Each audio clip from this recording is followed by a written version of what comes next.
Leakages and Injections explained once and forever. Imagine a village with only one market. Every morning, people earn money by working. Then they spend that money in the market. The shopkeepers use that money to pay their workers. Those workers again buy goods from other shops. The same money keeps moving from one person to another. As long as the money keeps circulating, businesses continue earning, workers continue getting paid, and the economy keeps growing. But imagine something changes. Some people stop spending and keep their money at home. Some money is collected as taxes. Some money is spent on imported goods, sending it to other countries. Now less money remains in the village market. Shopkeepers receive fewer customers. Businesses reduce production. Workers earn less. The economy begins to slow. Now imagine the opposite. The government starts building a new highway. Banks provide loans to businesses. Foreign companies invest money in the village. More money enters the market. Businesses receive more customers. Production increases. Employment rises. The economy becomes more active again. So here's the question. Why did the economy slow down in one case and speed up in the other? The answer lies into simple ideas: leakages and injections.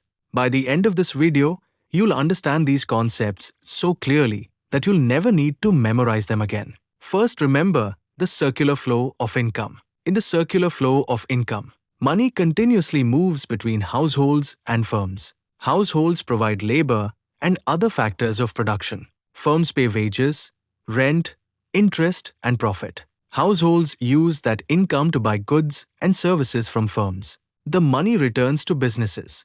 Businesses again pay incomes. The cycle continues. As long as money keeps circulating, economic activity continues. But in the real world, not all money keeps circulating. Some money leaves the circular flow. Sometimes new money enters it. This brings us to today's topic. What are leakages? A leakage is any income that is withdrawn from the circular flow of income instead of being spent on domestically produced goods and services. Think of a water tank. Water continuously flows inside. If holes develop in the tank, water starts leaking out. The tank gradually loses water. Similarly, when money leaves the circular flow, less money remains available for spending. As spending falls, businesses receive fewer orders. Production slows. Employment may decline. Economic activity weakens. Economists call these withdrawals leakages. The three major leakages. There are three main leakages.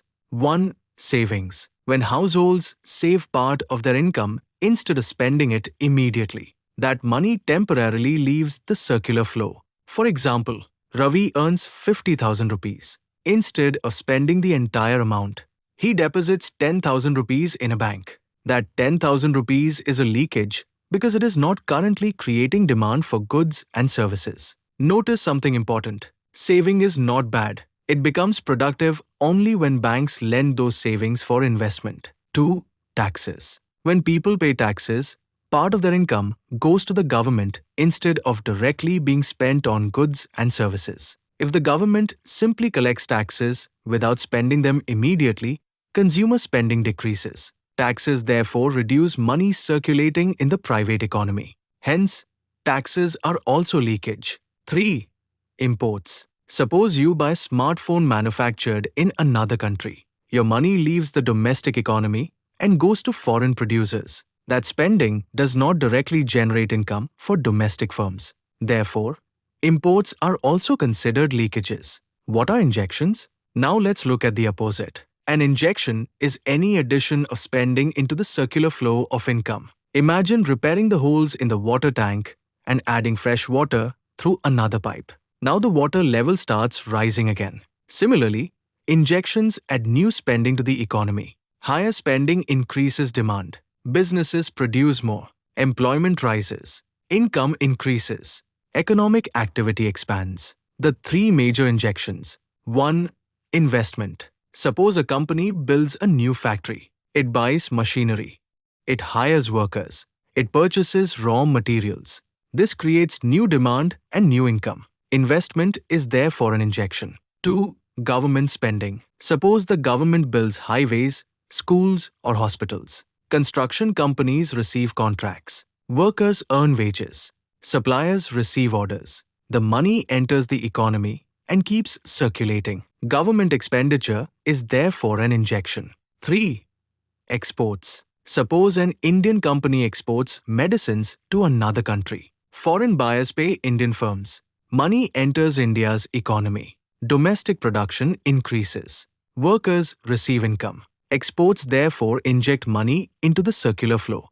Now notice something fascinating. Savings and investment are closely connected. When households save money, it becomes a leakage. But when banks lend those savings to businesses for building factories, the same money becomes an investment. The money didn't disappear, it simply changed its role. The same is true for taxes. Taxes reduce private spending. But when the government spends those tax revenues on infrastructure, education, or healthcare, they return to the economy as government expenditure. The same money can first leave the circular flow as a leakage and later return as an injection. That is why economists study both sides together. Why is balance important? Imagine leakages become larger than injections. More money leaves the circular flow than enters it. Demand falls. Businesses reduce production. Employment declines. Economic growth slows. Now imagine injections become larger than leakages. More money enters the economy than leaves it. Demand rises. Production expands. Employment increases. The economy grows. This is why economists pay close attention to the balance between leakages and injections. Quick comparison. Leakages. Injections. Withdraw money from the circular flow. Add money to the circular flow. Reduce spending. Increase spending. Slow economic activity. Increase economic activity. Savings. Taxes. Imports. Investment. Government spending. Exports. Remember it forever. Whenever you hear the word leakage, ask yourself, is money leaving the circular flow? If yes, it is a leakage. Whenever you hear the word injection, ask, is new spending entering the circular flow? If yes, it is an injection. Remember one simple equation. Leakages is equal to savings plus taxes plus imports. Injections is equal to investment plus government spending plus exports. And remember one final principle. An economy grows when enough money keeps circulating. Leakages reduce that flow, while injections restore and strengthen it.